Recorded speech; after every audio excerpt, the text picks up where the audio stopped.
It's amazing how many people that are in a terminal situation can reverse it if they take control of their own, issues. More people should do it. But we give it all up to MDs, the right prescriptions for drugs from drug companies that own them. Well, my original intent, my first book, was to show people that there is a better way to do this. Interferon turned me into the Incredible Hulk. It made me nuts. I couldn't talk to people on the phone. Anybody that saw me in person left. It was dramatic. And it's the same for a lot of people. And it didn't do anything but make things worse. So I found a way that made things work good, and I wrote it down in the book, and I took notes as I went through all this stuff. Didn't never know I was going to write a book, and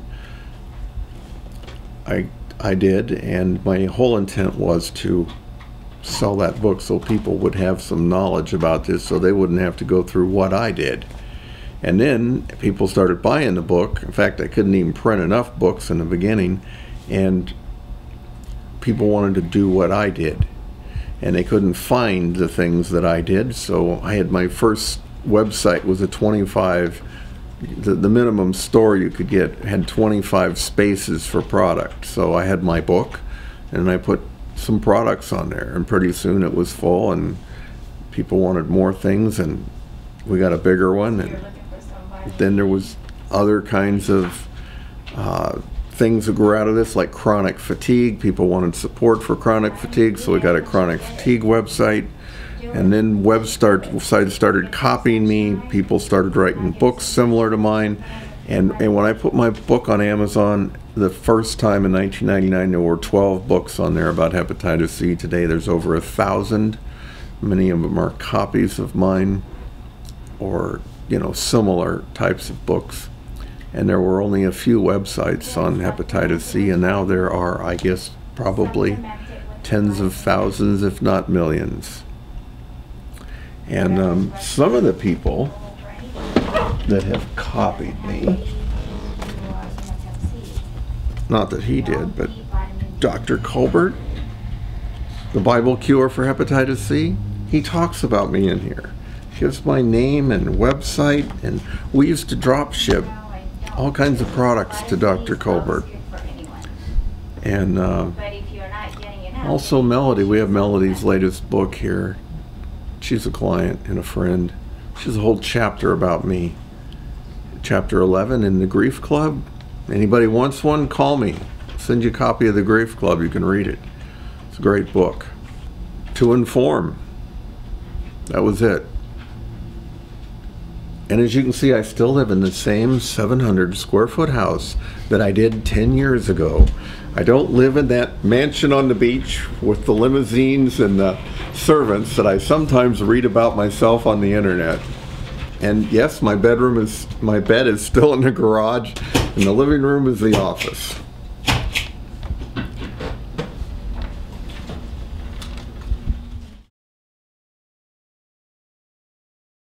Is there a timeline for implementing CODEX in the United States? Well, they do have timelines. They don't always meet them. I'm not sure about how the political process works, but there's a timeline. They do implement parts of it. Sometimes parts of it fail. The votes get delayed. But there are parts of it that are taking place. And the problem in the United States for us, the residents of the United States, is that nobody here, by nobody I mean almost no one, believes that that could happen here. But it is happening here, and it'll continue to happen until, either people rebel against it completely or it takes over.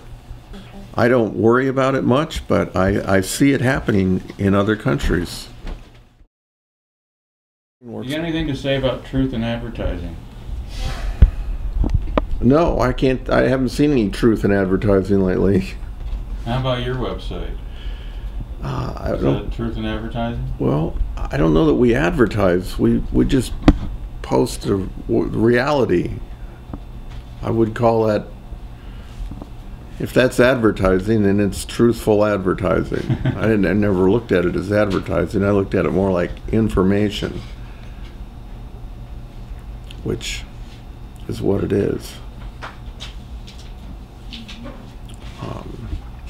I like what the websites say.